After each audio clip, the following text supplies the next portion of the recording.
Hello, welcome to Finding You Again Summit. Please welcome Kenda Bell. And Hi.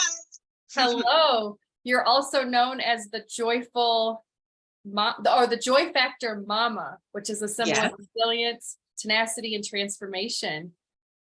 Welcome. Go ahead. Thanks for having me. You're welcome. Go ahead and tell us a little bit about yourself. Sure. I'm so excited.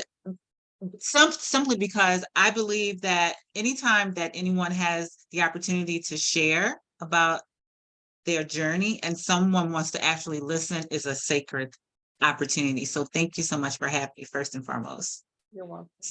So I'm just a little brown girl from the East Coast that had the audacity to grow up and realize that a lot of the things that I had been taught was not necessarily good for me. Not saying that mom and dad were bad, but they just didn't know. So I started off being in a two-parent home, working class family. I was not the best kid, but I wasn't the worst. I got in trouble like most kids do.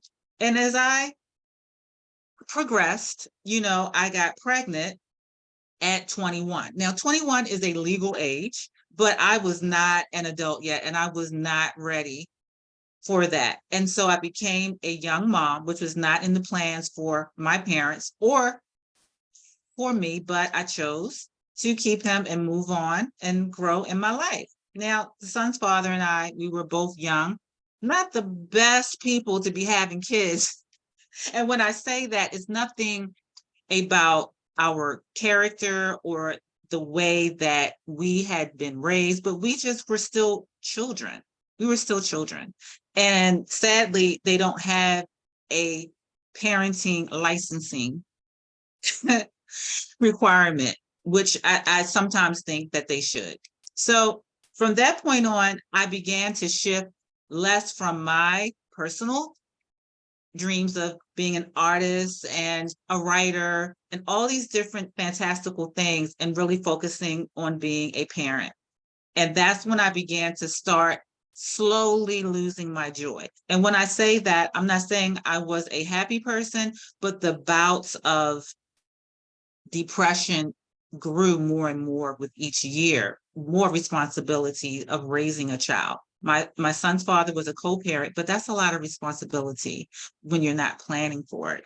And I began to lose myself in work, my titles. I'm a supervisor. I'm a manager. How much do I make? I'm dating this particular person. I'm driving this type of car. I live in this type of neighborhood. And I was really losing sight of who I was. And at 47, I was diagnosed with breast cancer. Now, at this time, my son was about to graduate from college. And sadly, though, I had just started a new job after having been laid off for 3 or 4 times in my 20 years of being a grown-up trying to take care of him. And I was rebuilding. And I'm like, why did this come like right now when I just got a good job, a so-called good job? I had to move back home with my mom. I had just purchased the car and I was like, okay, I can get back out here. But what I began to see with this diagnosis was that I really wasn't paying attention to myself. I really wasn't paying attention to myself. And that's not to make myself feel bad or to shame, because there's a lot of people, men and women, but especially women, that we really don't pay attention to ourselves enough. The only time that we kind of do is when we're juxtaposed next to someone else, some type of responsibility or duties, or like I said earlier, my titles. And one of my friends, I was shocked and distraught because I just went for a typical checkup. And she says, Kenda, I know you're scared, but this tumor, this cancer tumor, is evoking you and calling you to pay attention to yourself. There's something that you're not doing. And it's not about your diet or health. I mean, you can maybe lay off the greasy foods and eat healthier, but I was a pretty healthy eater. I exercised. I lived a pretty good life. I did, so, and it didn't run in my family. So it's like, where did this come from? And with the tumor being located in my left breast, which is next to our heart, Yep. and the breast deals with the nurturing and the giving and the receiving of love. And I started on that journey of figuring out that I really wasn't loving myself as much or as well as I should have. And I wrote a journal about it. And I also coach women to support them in that. Yeah. So I hope that's a good opener for you. Yes. Beautiful, beautiful. So what is it that you do in the world now? Okay, well, as you stated, I am known as the Joy Factor Mama, and I consider myself a joy specialist. And when I say, everyone's like, what's a joy specialist? What's that? What is that? Is that like a life coach? You can say life coach. You can say I'm a life engineer helper, or whatever these fancy terms that we have. But the main thing that I support women in is finding their joy again, realizing where they drop their dream or their ball or their purse. For guys, they drop the ball. Women, we dropped our purse. And in that purse is so many different things that you may have felt were lost, or that you can't do anymore because you're a mom now, you're a wife, you're too old, or you're too young, you're too Black, you're too white, your hair is too long, your hair is too short, I'm too fat, I'm too skinny, and the list goes on. But I help women to look at their story that they're currently carrying and pulling out the lessons out of them so they can really say, oh my God, I can have joy. And part of that is choosing yourself. So a lot of times we have to go back to the situations and times when we may not have been as ethical to ourselves. And again, I'm not the coach that makes you feel horrible like about yourself, but I'm my hands are just soft enough where you feel held and heard, but I'm also going to shake you like, okay, we understand where you left your purse at. So let's go get it. Let's open it up and really look and see, you might not need that Wet n Wild eyeliner anymore. Toss that, you know what I'm saying? But your dream of being an artist is somewhere in there. And how can you add value to yourself today? And most importantly, what I tell people, and I remind myself of, is that I owe it to my younger self to do this, because they were the one that went through the trials, the losses, the embarrassment, and they carried me to this point. So I can be tired and take rest, no judgment. But I owe it to my former self that they brought me this far to find the courage within myself to say, hey, I appreciate you for bringing me this far. And I'm going to take what we learned and I'm going to carry you to the next place. Beautiful. Beautiful. I love it. I love it. So, in your journey, and what is the biggest awareness that you had about yourself when you realized that I wasn't focused on myself, I wasn't taking care of myself as much as I should have been? Right. So, of course, the cancer, Yeah. the cancer tumor. And again, that's not to say that everyone that has any physical ailment, it's quote unquote your fault. But I do feel that we do create an environment in our body that can be open to having unhealthy things grow or to stay. And so the tumor definitely opened up my eyes, but I really started looking backwards from that time. I went through my health, of course, like, what am I eating? What should I stop eating? And once I got through with that, what I really found out was the way that I talk to myself. And when we talk to ourselves, of course, we may say like, oh, that was dumb, or oh, I need to stop doing this. So that's like level one. It's very simple to be like, oh, let me catch myself. But then once you start catching the words that you're saying to yourself, you know where the words are coming from. It's coming from here. So then I had to look at these ants that are crawling around. And I know everyone hates ants, right? They're small. It seems like one comes and a whole bunch comes, and they always seem to go where something is sweet. And so you have these sweet thoughts about your life or things that you want to do, and these ants or automatic negative thoughts will come into play, and they're like, oh, I see something sweet over here. Let's see what's going on. And as we go through those things, I began to I automatically think negatively. And I consider myself a very positive person. And I always have been, but it's the subtleness, the way that we communicate with ourselves. And so I began with that. And then I began to move away from a victim and villain dynamic, which is addictive.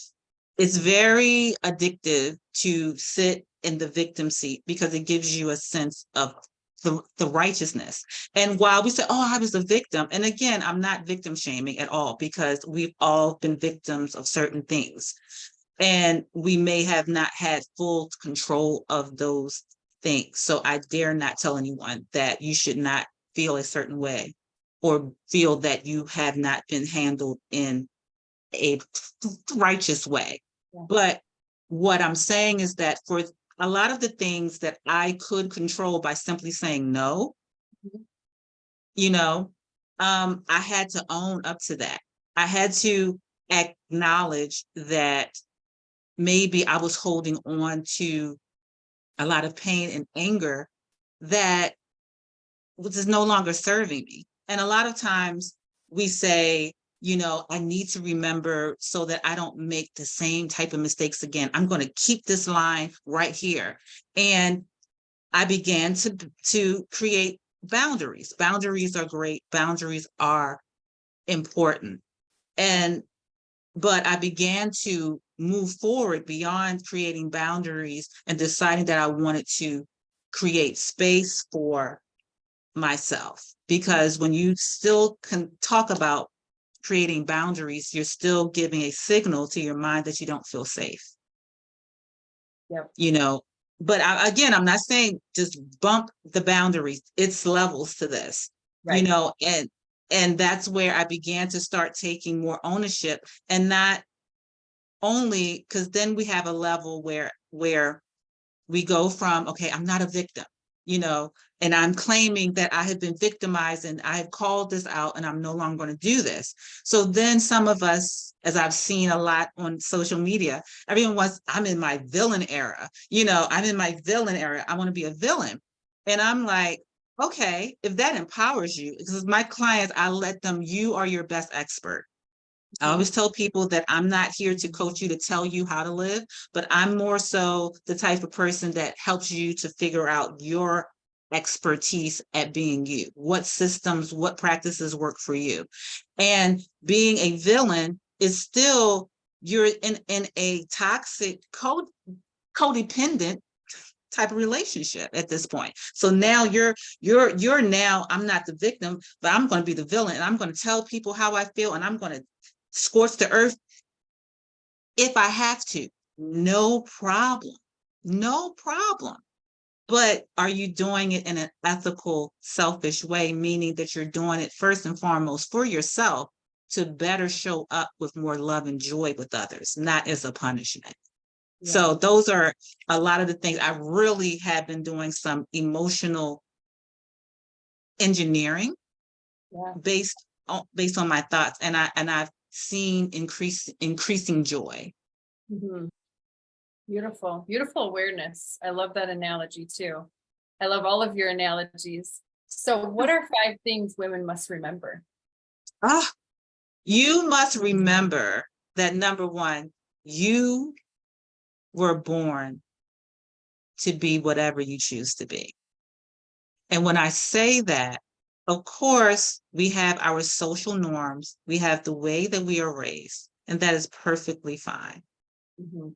But as we grow and we start feeling the discomfort, when we start feeling that the dissatisfaction, because happiness, the opposite of happiness is really, dissatisfaction. So when you become dissatisfied with something, you have to look at, why am I dissatisfied?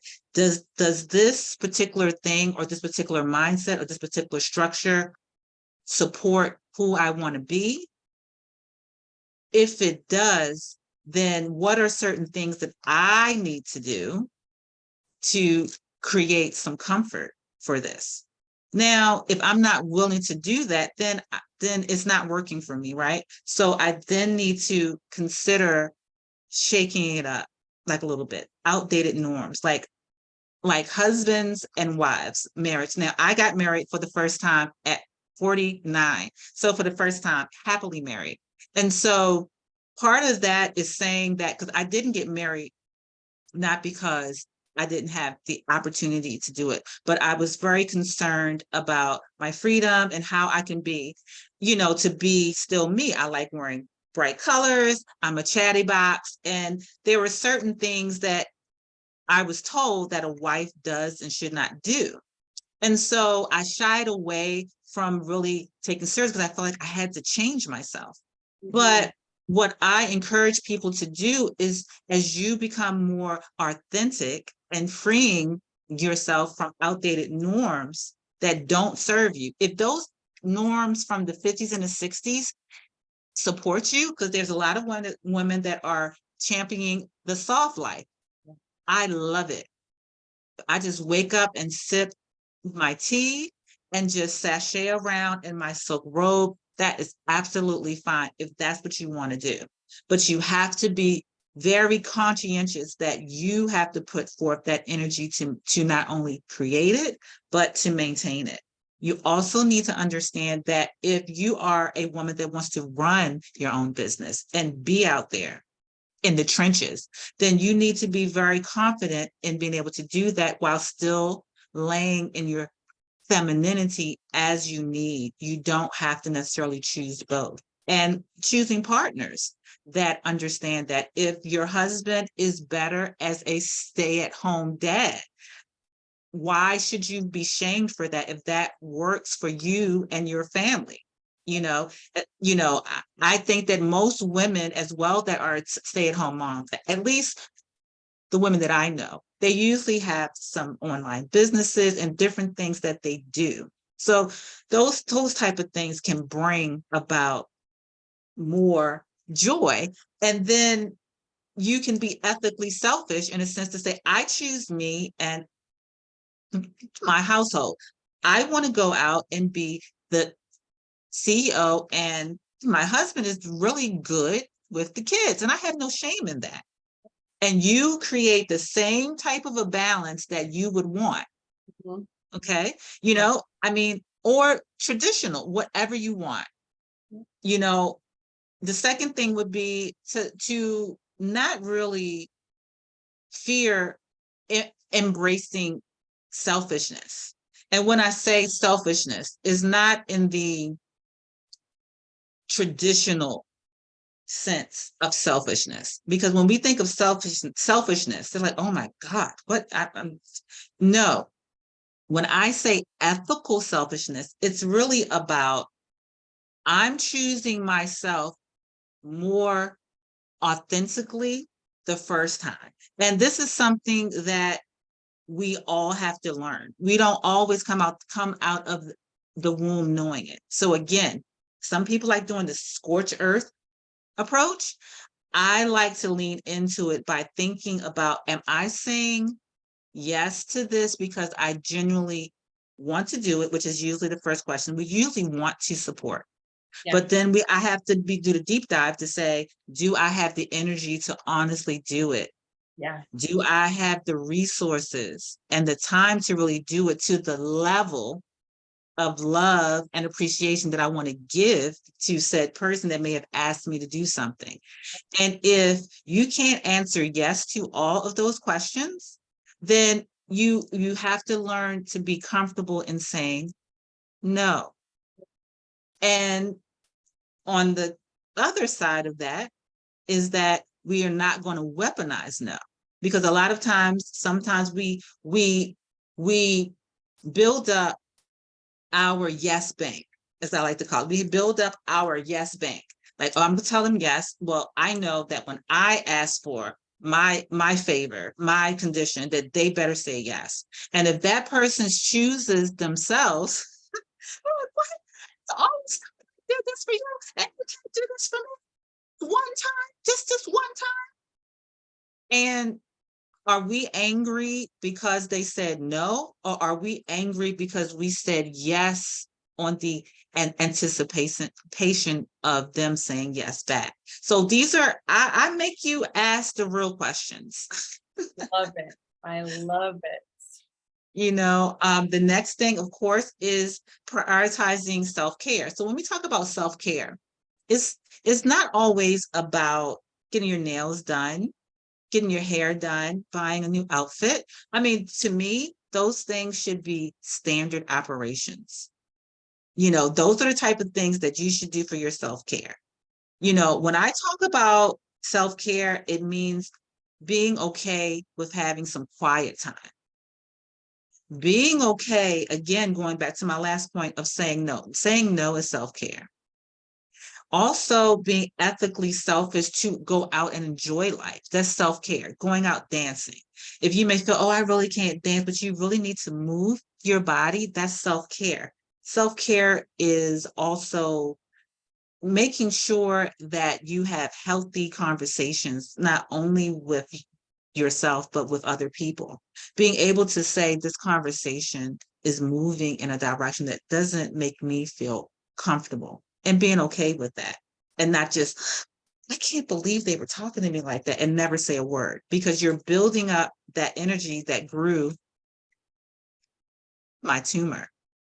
The next thing is owning your emotions. Mm-hmm. Women can be angry. There are lots of cases where women have gone violent. Of course, we see men that are violent. So we don't want women to boil over with anger or hurt and pain. So creating a safe space to be heard, and also to listen, because oftentimes we only hear what we fear. You thought I was going to say hear what we want to hear. We hear what we fear, meaning that if someone says, I really don't feel like going out to dinner tonight, we may fear that we're hearing he's tired of spending time with me, or he doesn't want to be seen in public with me, or all these other weird stories, or he's just being grumpy. He probably went out to dinner with someone else, or all these other things, instead of saying, you know what, babe, I am disappointed that, you don't want to go out to dinner, and you have a right to not want to go out, but have to be honest that I'm feeling a little weird about it, and it's based upon things that I've gone through with other people that I've dated, or people I've been married to, or people I've worked with, whatever that scenario is. We have to learn to start being brave enough to first think about why we are feeling a certain way, and then the next level to stepping from creating boundaries, but creating space for who you are, is being vulnerable to say, this triggered me, not you, and this is why.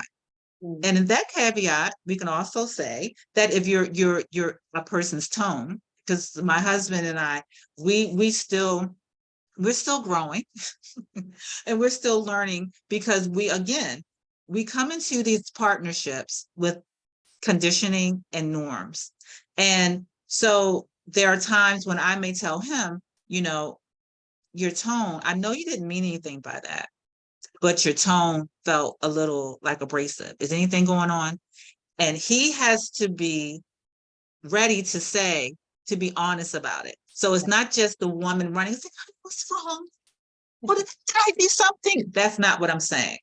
What I'm saying is acknowledging that this particular tone or this particular word choice has made me feel a certain way. And I want to share this with you. That's owning your emotions and also creating authenticity, because you also want your partner to be able to tell you, well, I didn't like the way you sucked your teeth when I asked you to bring me a glass of water. You'd be like, what? Oh, I had something stuck in my teeth. I wasn't sucking my teeth at you. It could be very clear, but for him, he may have a trigger from his mom that you don't know about. And so ethical selfishness is not about necessarily drawing lines, but it's really wiping them away so that I can still choose me for us. I hope I'm in time. So I think I'm at number 5. Pursuing your own ambitions. So men usually don't have a problem with that, right? They are raised, and this is not to bash men, but most men are raised to go out and get it, right? Yep. Now, women, depending upon your home dynamic and where you come from, you may be taught that you can go get it, but a man's not going to like that. That's usually the message, and so women, and I see this especially with my millennials. I love the millennials because they are not making the mistakes of Gen X, and they are not walking in baby boomer shoes. They are like, this hurts. I don't like this. I don't want to do this. And I think that that's a great move, because we need to start making sure that we are our most authentic selves when we get into these partnerships. And that begins with saying, I am a business major, but I dance, and I really want to have my own dance studio one day. And if you can't build the studio out, join a dance group, create your own, and start having your personal ambitions, because as time goes on, I am 53. So as time goes on and you start looking and saying, well, gosh, this person started their coaching program, and I've been thinking about, this person got certified in Zoom, and now they're doing yoga and doing this. Make sure that you're always remembering your reason, because once your children get older, they're going to start creating their own lives, and you're going to be lost. One of the things that I've realized as well too during the breast cancer challenge was that I used to introduce myself as, hi, my name is Kenda. I'm a mom. I work here.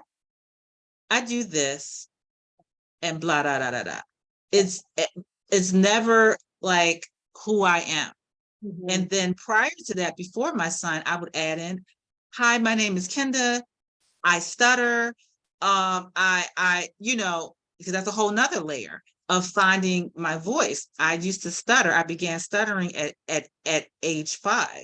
And through the process of becoming more authentic, I've been able to unlock my voice. And I think a lot of people have their own personal stutter that they go through. And it's that one thing that when they get to that point, they seem to stumble and it haunts them. That last stumble will haunt you.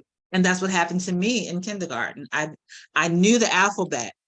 I knew it. I was brilliant. And I got to a letter and I started stuttering. And the kids laughed at, oh, she doesn't know her alphabets. Oh, stop. And even though kids are kids, that experience hung around and my stuttering became more pronounced, and I had to still fight and push through that. So that's a little bit of what I wanted to share. And I think that's the and relationships, seeking support.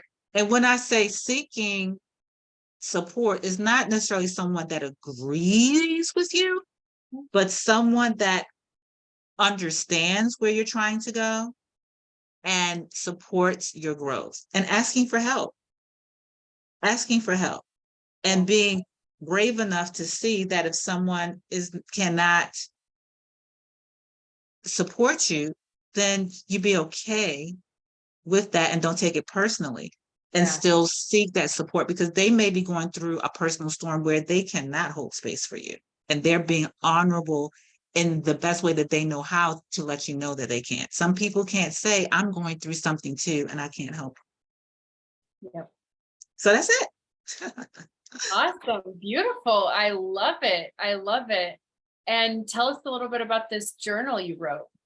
Okay, so the journal is called the Ethical Selfishness Journal, and I'll probably send you a nice copy so everyone can see it. And so this is a journal, and I typeset it and I wrote it all myself, and I have these beautiful images in them. And it's basically, I give you different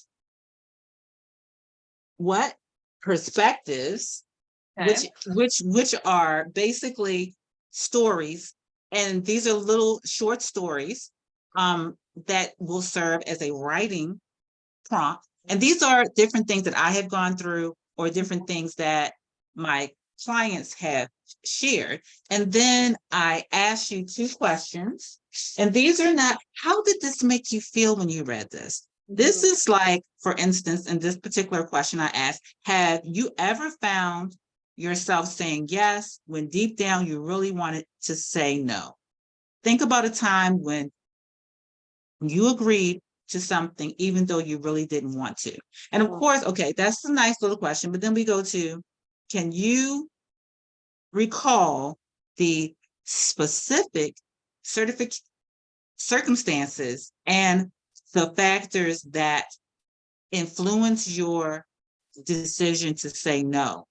Were you satisfied with your decision afterwards? And what I do is I make you think about why you are answering these questions. And this particular one talks about 2 friends that have been friends for a very long time. This is prompt 1.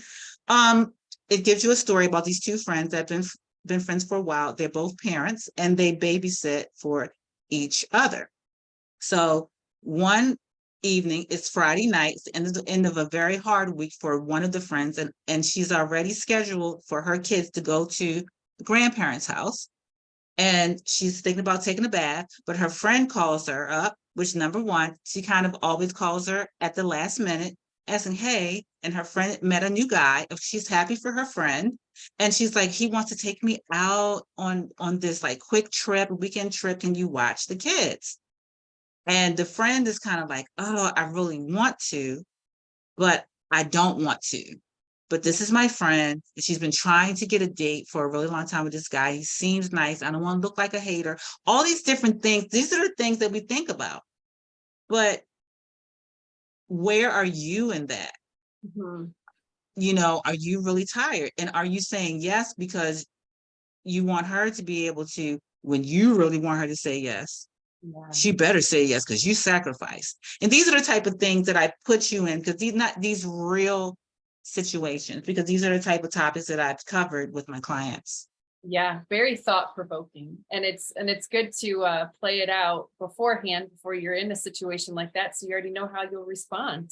Yes, most definitely. Yes. And I have 12 of them in total. And I also have some extra things at the end of each prompt where you can do, like, one of the things is, saying I love you in the mirror every morning. A lot of times we are so concerned about someone telling us that they love us, but we don't even tell ourselves. Yep.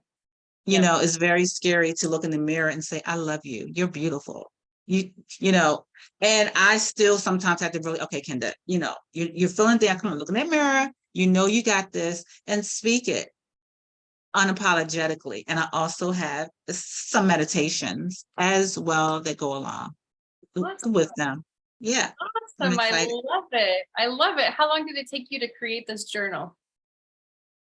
So really, I began this journey after I finished my breast cancer surgery in 2017. So this has been really me taking what I was doing with myself first. I was my own test dummy first, because I saw how, when I went to get the surgery done, because I got the tumor removed, that the tumor had actually shrunk.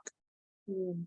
And I didn't do any type of radiation or chemo. And again, I don't judge anyone who chooses whatever medical path that they choose, but just make sure that whatever you choose to heal yourself, that you believe it and you own it wholeheartedly.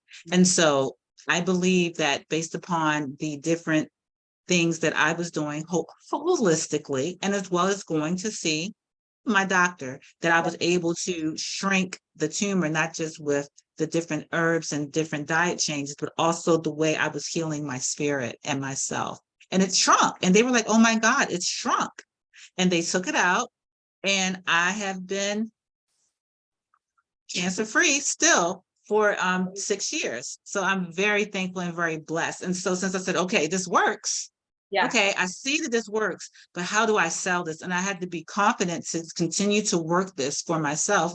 And then voila, I got married 2 years after that. So I said, okay, so I'm really recreating the way that I speak to myself, which in turn speaks to others, and I'm radiating even more joy. So it took me 6 years, technically, but I really got serious like about it last year, once I saw the evidence from my clients and from myself.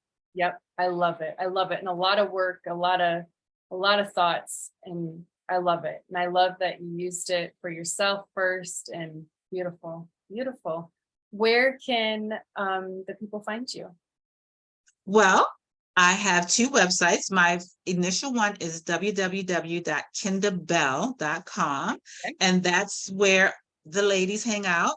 And I also have another website called www.sacredopportunities that I run with my husband, Symbia Cow, and we coach couples so that we can help them to start doing this healing work. And he coaches men, and he has a program as well called Raise the Level.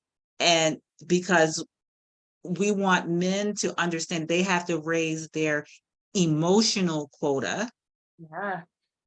because that's how you really build your masculinity, is by anticipating and knowing what the feminine needs. And the feminine, I help them to also to repurpose their emotions so that they can be more authentic externally. So that when they come together, they can have more balance, because I think that's what everyone wants, is more balance in their relationships. And it goes into your family, your friends, your job. People like to be hanging out with you because you're not looking for no smoke. Yep. Yep. Exactly. I love it. I love what you guys are creating. That's so beautiful. Thank you Thank you. so much for sharing. Thank you for joining us. Thank you for sharing your message. And thank you for everything that you're creating in the world. Thank you so much. And if anyone wants to contact me, I'm here. And thank you so much for this opportunity. It was great talking about what I do. I loved it.